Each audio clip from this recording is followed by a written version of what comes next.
radio still garners the lion's share of listenership. It's just that there's so many more choices. But no one can deny that since 2000 and even probably a little bit before when the internet came, radio used to be part of more people's lives on a daily basis. And there's lots of finger pointing on why is to that happen. People point to the people being able to buy multiple radio stations and collect them like they're baseball cards. But I contend that the technology and the way we consume things is more responsible. What's your take on that? I think ultimately that's correct.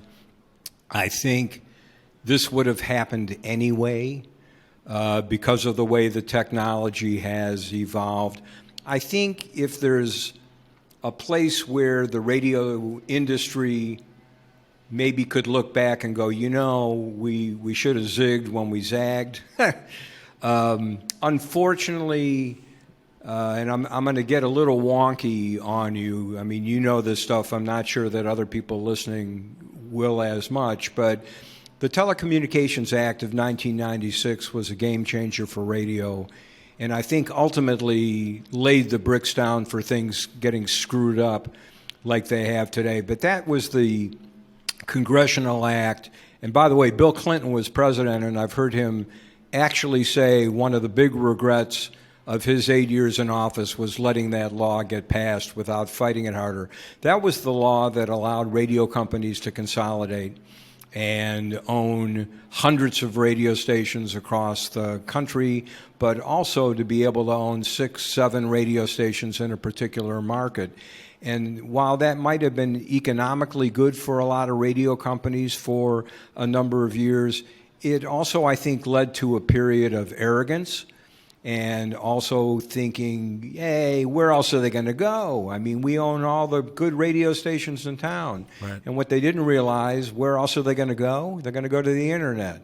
And they're going to go to satellite radio.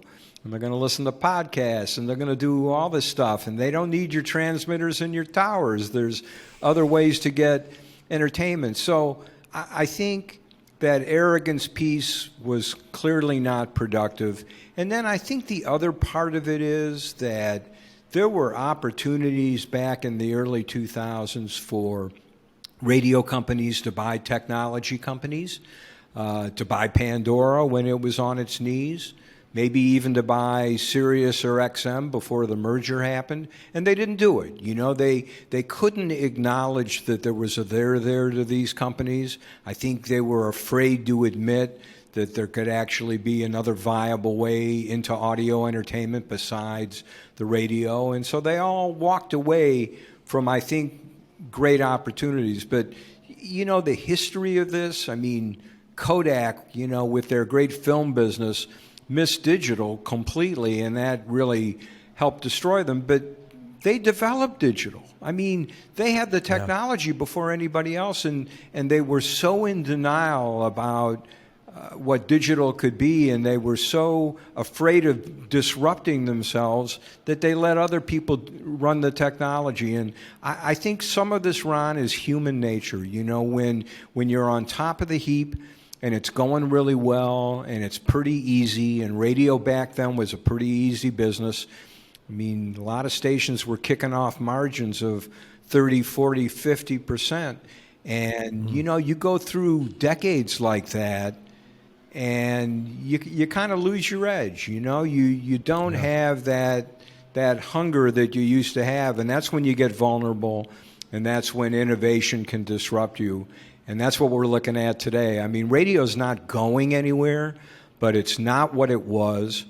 It'll probably never be that again. We do have a slow leak. There's no question about it. It's not a fast leak, fortunately, but it is a slow leak. And this is a tough time for radio companies, and that's why you see them all diversifying like crazy. They're starting podcasting divisions and everything else just to make sure that they become multimedia companies and don't get chained into their transmitters and their towers. So it's a little different than when I was working at Riff.